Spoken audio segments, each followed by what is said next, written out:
Amici carissimi, buongiorno, bentrovati all'appuntamento meteo di questo ultimo giorno del 2017.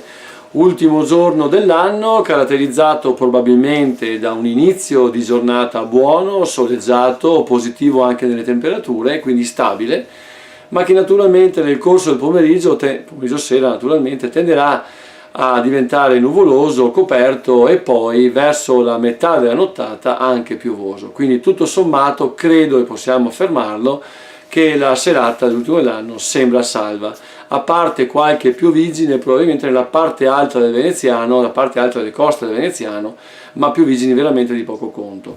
La vera piovosità dovrebbe iniziare con l'ingresso della debole perturbazione atlantica verso le 3:30-4 di questa notte e quindi dovrebbe durare almeno per tutta la mattinata di domenica primo dell'anno, per poi lentamente colmarsi verso sud-est nel pomeriggio sera, regalando poi le prime schiarite del primo dell'anno.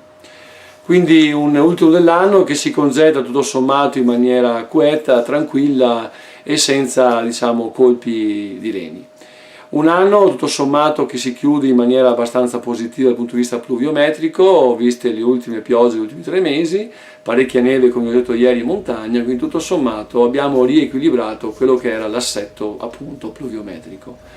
Invece dal punto di vista delle temperature dobbiamo dire che è stato un ulteriore anno che ha segnato naturalmente le medie stagionali in crescendo, quindi un ulteriore anno di calore, probabilmente forse l'anno più caldo in assoluto degli ultimi 20 anni, e quindi ogni anno vediamo delle temperature sempre più alte. L'effetto del global warming o riscaldamento globale quindi si fanno sentire e lo sappiamo tutti.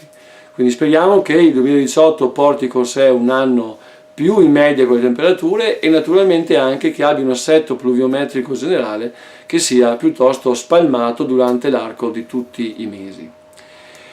Per ciò che concerne poi l'inizio della vostra settimana vi posso già dire che non sarà un inizio molto tranquillo, nel senso che avremo sì poi dal 2 fino al 4-5 un promontorio blando anticiclonico che porterà naturalmente un po' di sole ma anche qualche nuvolaglia sparsa, ma tenderà a portare ancora delle perturbazioni atlantiche che entreranno nel bacino del Mediterraneo regalando ancora piogge di modesta entità almeno fino all'Epifania. Dopodiché naturalmente diventa ancora fantameteo e stiamo fermi sulle nostre posizioni. Quindi comunque anche un gennaio che si presenta sulle carte a medio termine come un mese non stabile, non tranquillo, quindi ancora grosso modo particolare. Nel salutarvi da appuntamento a domani vi ringrazio anche di tutta l'attenzione che avete posto alla mia presenza su queste previsioni meteo. Naturalmente vi auguro un buon 2018, continuate a seguire il network Chioggia Azzurra e ci sentiamo domani. Ciao a tutti!